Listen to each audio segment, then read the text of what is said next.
تو وہ میں کیونکہ ان کی سارا جو کیا کرایا ہے وہ ساری چیزوں کو میں اس وقت رپورٹ کرتا رہا اور دیکھتا رہا. تب میڈیا اتنا تگڑا نہیں تھا, میں خبر لکھ کے دیتا تھا, چینل چلاتے نہیں تھے. اب چل جاتی ہے کہیں پہ نہیں چلتی تو ہمارے پاس سوشل میڈیا ہے, وہاں پہ ہم ڈال دیتے ہیں. ہاں جب یہ جھوٹ بولتے ہیں تو ہم کہتے ہیں نہیں یہ جھوٹ بول رہا ہے, اصل بات ایسے ہے. یہ ہے پرابلم. عمران بھائی جس طرح آپ جرت مندی سے جرنلزم کر رہے ہیں تو اس وجہ سے کچھ تھریٹس نہیں آپ کو ملتے, جیسے حامد آپ پر بھی ماضی میں حملے ہوئے, حامد میر پر, ابصار عالم پر, اس کے اصل حقائق کیا ہیں؟ تو آپ نے پھر اپنی لائن تو چینج نہیں کی, باقی صحافی تو ہیں وہ اپنی لائن, اپنے الفاظ, اپنی پالیسیز تو چینج کر گئے. وہ دیکھیں اپنا اپنا سب کا سچ ہوتا ہے, کسی کے لیے آدھا گلاس خالی ہوتا ہے, کسی کے لیے آدھا گلاس بھرا ہوا ہوتا ہے. میرا یہ ماننا ہے کہ جب بھی کوئی بات کر رہا ہے تو آپ اس کی بات کا بات کے ساتھ جواب دیں. جو ابصار عالم کے اوپر کوئی گولی چلا کے گیا, اگر اس کے پیچھے ریزن یہ ہے کہ اس کی باتیں پسند نہیں آ رہی تو بہت بڑی زیادتی ہے. وہ اسلام آباد میں ایک بچے کو مار پڑی, اس کے گھر میں اس کے لوگوں نے مارا, اور وہ کہتا ہے کہ وہ ایک ادارے کا نام لیتا ہے. اگر وہ سچ ہے وہ بہت بڑی زیادتی ہے, جھوٹ ہے پھر بھی بہت بڑی زیادتی ہے کہ گھر میں گھس کے آپ کو کسی کو مارنا نہیں چاہیے, گھر میں گھس کے باہر بھی نہیں مارنا چاہیے. حامد میر کے اوپر گولیاں چلیں, بہت بڑی زیادتی تھی. میں نے سب سے پہلے آگے مذمت کی تھی, مجھے یاد ہے, اور پہلے ہی پروگرام میں نے کہہ دیا تھا کہ جب حامد میر ٹھیک ہوگا تو وہ خود یہ کہے گا کہ مجھے DGISI نے نہیں مارا.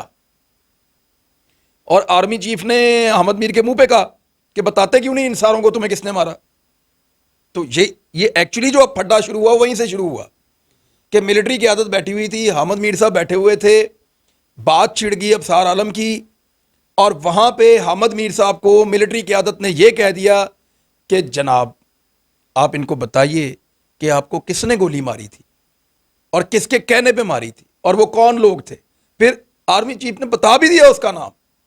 یہاں سے اس کو غصہ چڑھا کہ یار میں تو فوج کے خلاف ایک پروپیگنڈا کر کے اپنا نام بنا کے پھر رہا تھا پوری دنیا میں.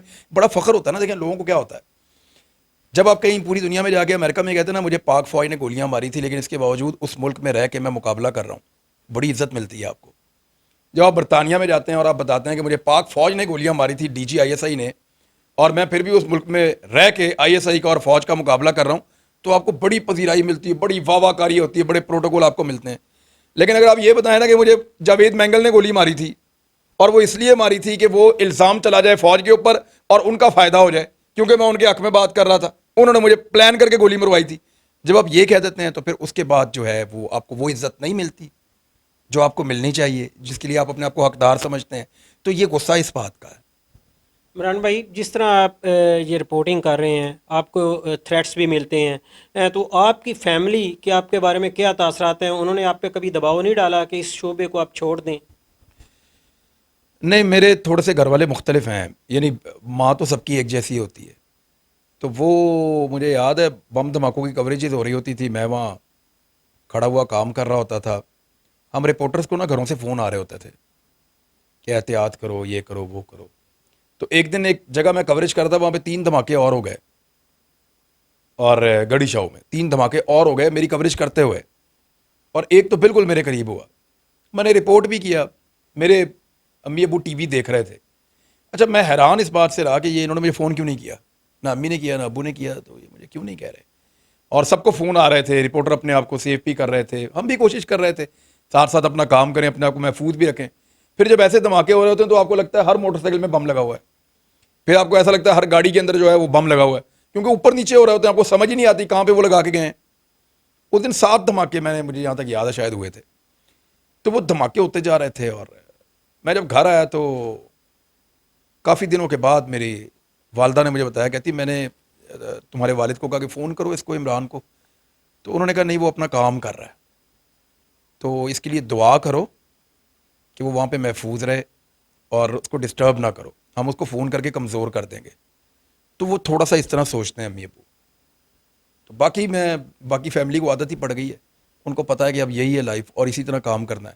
اور اب دیکھیں وہ تب میرے پاس اتنا وسائل بھی نہیں تھے کہ میں کوئی سیکورٹی افورڈ کر سکتا. اس دور میں مجھے پولیس وغیرہ کی سیکورٹی آفر کی تھی, انہوں نے کبھی آج تک زندگی میں سرکاری سیکورٹی نہیں رکھی, نہ پولیس نہ کوئی اور ادارہ, کہیں کوئی سرکاری سیکورٹی کبھی لی نہیں آج تک. مجھے ایسا لگتا ہے کہ مجھے یہ حق نہیں پہنچتا کہ اگر میں افورڈ کر سکتا ہوں تو میں کوئی سرکاری سیکورٹی لے کے پھروں. یعنی اگر میرے پاس اللہ تعالیٰ نے مجھے وسائل دیے ہیں اور میں 2-4 گارڈ اپنے ساتھ رکھ سکتا ہوں, تو مجھے کوئی حق نہیں پہنچتا کہ میں سرکاری وسائل کے اوپر جو ہے وہ گارڈز میرے لیے اویلیبل کیے جائیں. تو اس لیے میں نے وہ پھر سرکاری سیکورٹی نہیں لی، لیکن جب مجھے یہ محسوس ہوتا ہے تو میں اپنے آس پاس تھوڑی سی سیکورٹی بڑھا لیتا ہوں. دوسرا اللہ تعالیٰ سے دعا کرتے ہیں، بچانے والی ذات جو ہے وہ مارنے والے سے بہت بڑی ہے. سب سے بڑی عمران بھائی، پاکستان کی سیاسی حالات جو ہیں، آپ اس میں بلاول بھٹو کا، مریم نواز کا بطور جرنلسٹ کیا فیوچر دیکھتے ہیں سیاسی مستقبل؟ بلاول بھٹو ٹھیک ہے، بلاول بھٹو ڈپلومیٹک ہے، بلاول بھٹو پولیٹیکل ہے. بلاول بھٹو کی اچھی بات یہ ہے کہ وہ لوگوں کی بات سنتا ہے. میں نے پیپلز پارٹی والوں سے نا فیڈ بیک لیا تھا، پی ایم ایل این والوں سے بھی لیا تھا. انٹرنل میٹنگ میں ہم تو نہیں جا کے بیٹھتے کہ اندر سے یہ لوگ کیسے ہیں، وہ آپ کو جاننا چاہیے نا. عمران خان کے بارے میں نے فیڈ بیک لیا تھا، وہ تو مجھے بہت پہلے لوگوں نے کہا کہ وہ ہماری بات سنتا ہے بٹھا کے. یعنی عمران خان ایسا کرتا ہے کہ سب کو جب بٹھا لیتا ہے تو سب کو بولنے کا موقع ملتا ضرور ہے. سب بات کرتے ہیں، پھر وہ بھی بات کرتا ہے، اور پھر وہ مشاورت کے ساتھ کوئی نہ کوئی فیصلہ کرتا ہے. نواز شریف صاحب کا یہ تھا کہ وہ اپنے 3-4 دوستوں کو کہتے تھے کہ تم نے یہ کہنا ہے، تم نے یہ کہنا ہے، تم نے یہ کہنا ہے، اور میں اپروو کر دوں گا. وہ پہلے سے طے کر لیتے تھے، اور وہ اس طریقے سے چلتے تھے. جبکہ زرداری صاحب بھی اسی طرح کا کام کرتے تھے. چودھری برادران کا جو ہے وہ اپنا سسٹم ہے، وہ آپ جانتے ہیں، گجرات سے ہیں، زیادہ بہتر جانتے ہیں. جہاں تک ان دونوں کا کمپیریزن ہے، بلاول کا اور مریم کا، مجھے پی ایم ایل این میں کسی نے یہ نہیں کہا کہ وہ بات سننا چاہتی ہیں. مریم نواز وہ بات کرنا چاہتی ہیں. سننے کا حوصلہ نہیں ہے تو آپ لیڈر نہیں بن سکتے، آپ لوگوں کو لیڈ نہیں کر سکتے. بلاول کی خوبی یہ ہے کہ بلاول تمام لوگوں کی بات سنتے ہیں، اور سننے کے بعد ان سے مشورہ کرتے ہیں، اور اس کے بعد پورے سے فیصلہ کرتے ہیں. میں آپ کو مثال کے طور پر ان کی ایک میٹنگ ہوئی رائے گڑھ میں، بلاول آئے وہاں سے، اور ان کے ساتھ 7-8 اہم لوگ تھے پیپلز پارٹی کے، اور مریم نواز بھی وہاں سے، اور اپنے ساتھ 7-8 اہم لوگ تھے پی ایم ایل این کے. انہوں نے آپس میں ایک میٹنگ کی. ان کی میٹنگ کی میں نے 1-1 منٹ کی خبر لی. میں نے کہا پتہ چلے ایکچولی یہ ہیں کیسے. تو پیپلز پارٹی کے لوگ نا سر پکڑ کے بیٹھے ہوئے تھے. میں نے کہا یہ ہوا کیا؟ انہوں نے کہا جی کہ اتنے سینئر لوگ بیٹھے ہوئے تھے مریم کے ساتھ، اس نے کسی کو بولنے ہی نہیں دیا. کیا مطلب؟ کوئی بولنے لگتا تھا وہ کہتے 1 منٹ ہے میں بتاتی ہوں، آپ رکے میں بتاتی ہوں، اب ٹھہرے میں بتاتی ہوں. تو وہ نہ سننا، خود بات کرنا، بہت زیادہ جلد بازی کرنا، اس سے آپ لیڈر نہیں بنتے. جبکہ دوسری طرف نے پی ایم ایل این والوں سے پوچھا تو انہوں نے کہا جی کہ بلاول نے جس میچورٹی کے ساتھ وہ میٹنگ کی ہے، انہوں نے بالکل خاموشی سے ہماری بات سنی جو پی ایم ایل این نے کی، اور زیادہ کیونکہ مریم بول رہی تھی انہی کی بات سنی. اور پھر جب ان کی باری آئی تو انہوں نے اپنے لوگوں کو کہا جو اس کے بارے میں جانتے تھے، چیز کے بارے میں، آپ بتائیے. اور اینڈ میں انہوں نے کہا جی ہم کسی کنکلوژن پہ پہنچیں گے، ہمیں بیٹھتے رہنا، ملتے رہنا چاہیے. انہوں نے کہا بہت میچورلی ہینڈل کیا بلاول نے. تو بلاول اگر اس طرح چلتا رہے اور پبلک کی خدمت کریں سندھ میں، اچھا کام کریں سندھ میں، وہ نہ کریں جو وہ کرتے رہے ہیں، وہ نہ کریں جو ان کے فادر کر کے گئے ہیں، تو میرے خیال میں بلاول اپنے لیے جگہ پیدا کر سکتے ہیں. مریم کے لیے بہت مشکل ہے، وہ اس کے اندر وہ والا کرنٹ ہی نہیں ہے. یعنی جلسہ جلوس تو کر لیں گے، لوگ اکٹھے کر لیں گے، مجمع لگا لیں، لیکن پالیٹکس کے لیے بہت ساری اور چیزیں آپ کو چاہیے ہوتی ہیں، وہ نہیں. اچھا عمران بھائی، جس طرح بلاول کے بارے میں، مریم نواز کے بارے میں بات ہوئی، پاکستانی سیاست بالخصوص پنجاب میں ہمیشہ، چاہے مشرف کی حکومت ہو، چاہے پاکستان پیپلز پارٹی کی اور پاکستان تحریک انصاف کی ہو، انہیں ہمیشہ ان حکومتوں کو چودھری برادران، گجرات کے چودھری برادران کی سپورٹ درکار رہی ہے. تو آپ کیا سمجھتے ہیں کہ چودھری برادران کا مستقبل میں کیا، کس نظر سے دیکھتے ہیں؟ ابھی آپ کچھ نہیں کہہ سکتے ان کے بارے میں. اگر وہ عمران خان صاحب سے اپنا تعلق برقرار رکھتے ہیں اور کوشش کرتے ہیں کہ اگلے انتخابات میں تحریک انصاف کے ساتھ مل کر الیکشن لڑیں، تو ان کا مستقبل کچھ بہتر ہو سکتا ہے. لیکن اگر عمران خان سے ان کا ایک پھڈا ہو جاتا ہے اور عمران خان ان کے مخالف امیدوار اتارتے ہیں میدان میں، تو چودھری برادران کے لیے مشکلات بڑھ جائیں گی. یہ بات بالکل ٹھیک ہے.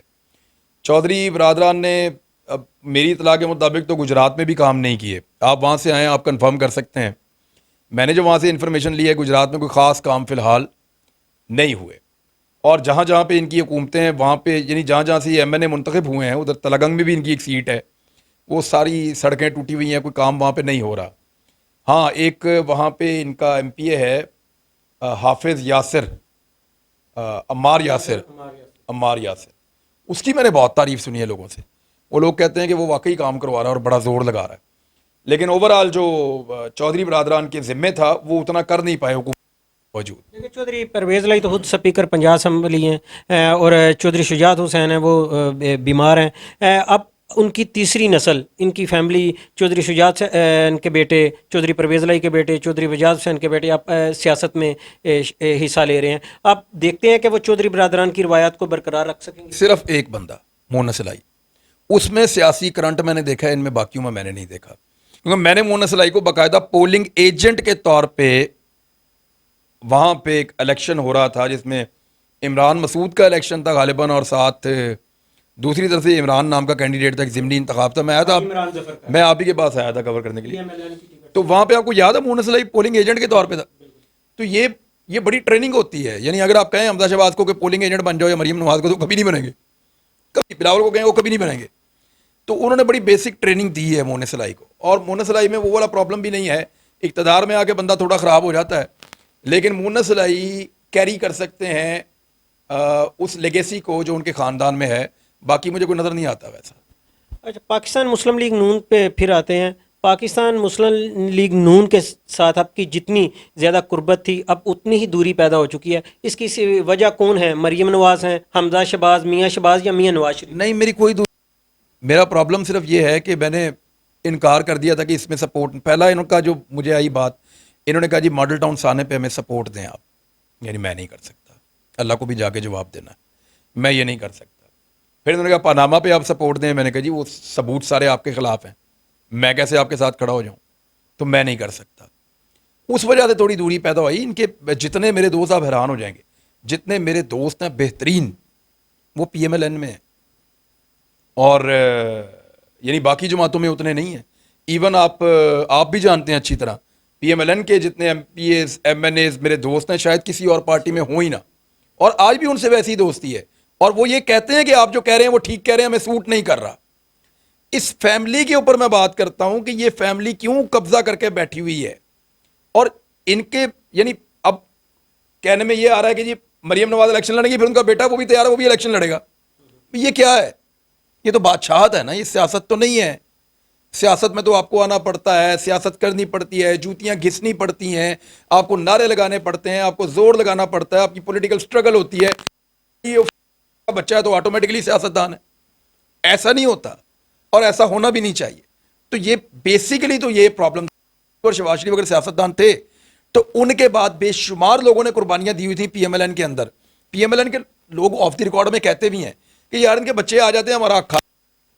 یعنی خواجہ سعد رفیق نے کیا بگاڑا؟ ساری زندگی سیاست کی، جیلیں تک کاٹی، مار تک کھائی. لیکن پارٹی کی عادت کے سامنے تو کوئی بات کیسے بولیں؟ یہ ان کو فارغ کر دیتے ہیں. چودھری نثار نے بولا تھا نا، سب سے طاقتور آدمی تھا، کیا حالت کی اس کی انہوں نے.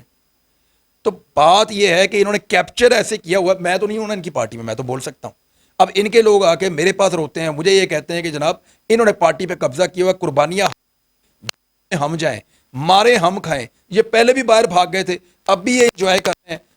دار ان کے بچوں کے پاس رہے گا، یعنی ان کے پاس پہلے سے اپنی وزارت عظمیٰ کا کینڈیڈیٹ ہے کہ اگلے 10 سال کے لیے 20 سال کے لیے مریم نواز ہے، اور اس سے اگلے 10 یا 20 سال کے لیے اس کا بیٹا ہے.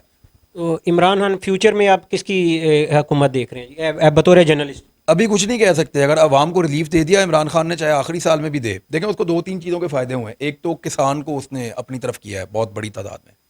آپ کے کیونکہ 60 سارے کسان ہیں وہاں پہ، بہت بڑی تعداد میں آپ انہیں جانتے ہیں، آپ ملتے بھی ہیں کسانوں سے، آپ کا زرعی علاقہ ہے. وہ کسانوں کی فصلیں نہیں ڈوبی جب سے عمران خان کی حکومت آئی ہے، ایک بھی نہیں ڈوبی. یعنی ان کی لگاتار 6 فصلوں میں ان کا جیک لگا ہے. تو اس کا مطلب یہ ہے کہ ان کو فائدہ ہوا ہے. اب وہ ایک بہت بڑی تعداد ہے، وہ ایک نیا ووٹ ہو سکتا ہے عمران خان کا. دوسرا جو ہے، ایک تو ایبسلیوٹلی ناٹ کا بہت فائدہ ہوگا قبائلی علاقہ جات میں ادھر ادھر، اور خاص طور پہ خیبر پختونخوا میں، بلوچستان میں، یہاں پہ جو ایبسلیوٹلی ناٹ عمران خان نے کہا ہے، اس کا بھی اس کو فائدہ ہوگا. تیسرا دیکھیں پنجاب کے اندر کون کتنی سیٹیں لے جاتا ہے اس پہ، اور اوورسیز پاکستانیوں کو ووٹ ملنے کا حق ملنے پہ عمران خان پہ ڈیپینڈ کرتا ہے کہ اس کا بنے گا کیا. سیکنڈ لاسٹ کویسچن، آپ بطور جرنلسٹ الفاظ سے کھیلتے ہیں، بطور ہنٹنگ آپ گن سے کھیلتے ہیں، اور آپ باکسنگ میں اپنے ہاتھوں کا استعمال کرتے ہیں، تو سب سے زیادہ آپ کس فیلڈ میں زیادہ رہنا پسند کرتے ہیں؟ دیکھیں یہ تو جرنلزم تو میرا پیشن تھا اور آج بھی ہے. اس کو تو میری فرسٹ پریورٹی جرنلزم ہوتا ہے. اس کے بعد ایکچولی ہنٹنگ جو ہے وہ نیچر میں جانے کا ایک بہانہ ہوتا ہے. ہنٹنگ یہ تھوڑی ہے کہ جائیں اور جا کے آپ شکار وغیرہ کھیلتے رہیں، جانور مارتے رہیں اندھا دھند. ہوتا یہ ہے کہ ایک اچھا ہنٹنگ بھی جو ہے نا وہ ایک انسٹنکٹ ہوتی ہے، وہ سب کے اندر نہیں ہوتی. سب لوگ گن نہیں چلا سکتے, سب لوگ شوٹنگ نہیں کر سکتے, وہ الگ لوگوں میں ہوتی ہے. میری فیملی میں لوگ کھیلتے تھے شکار, بہت سالوں سے کھیلتے ہیں, بہت نسلوں سے کھیلتے ہیں, تو ایک میں بھی آ گیا بیچ میں, میں بھی کھیلتا ہوں.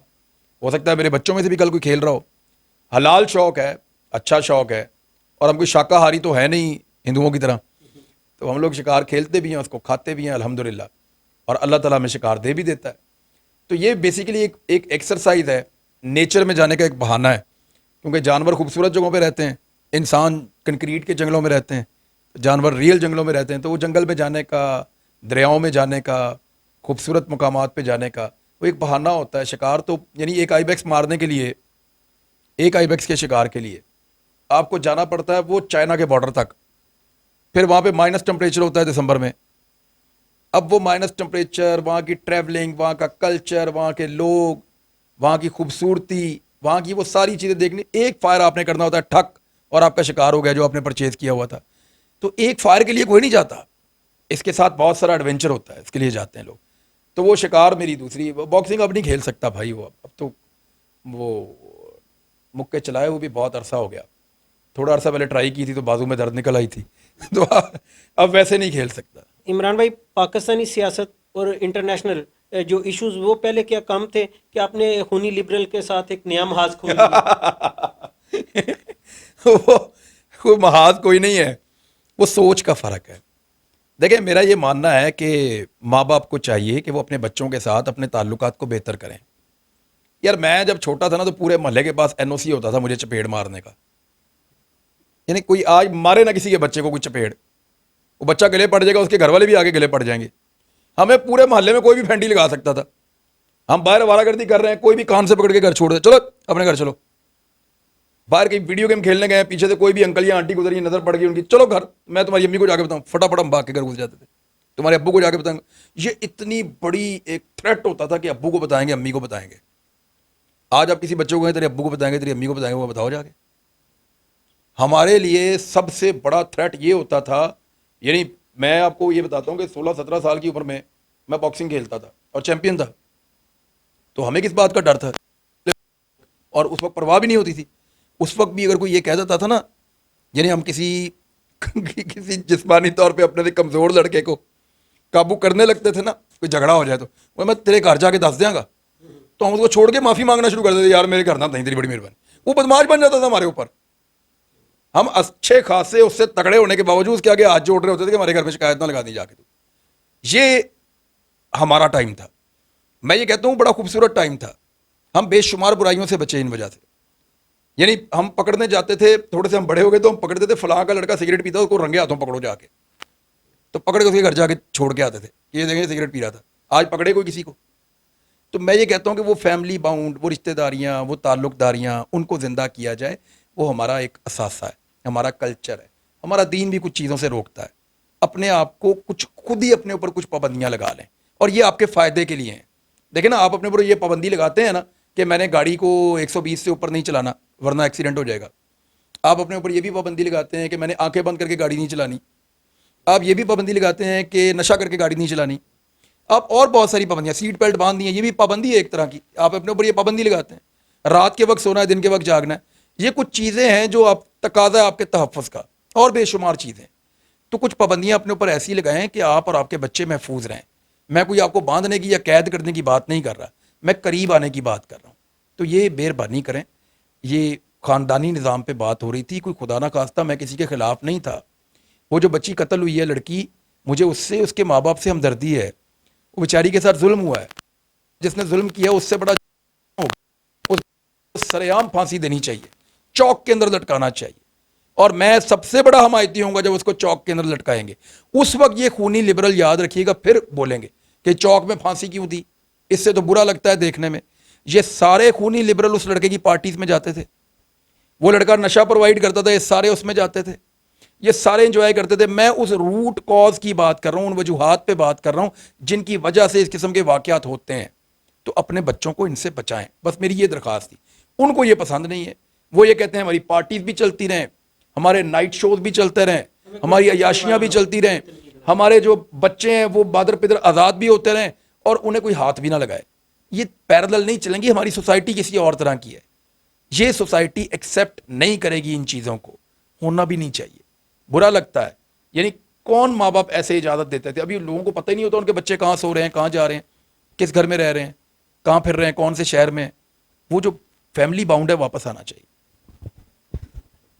آج کے اس شو میں عمران ریاض خان صاحب پاکستان کی سیاست ہو, صحافت ہو یا زندگی کا کوئی شعبہ ہو, اس پر گہری نظر رکھتے ہوئے انہوں نے اپنے دل کی باتیں ہم سے شیئر بھی کی.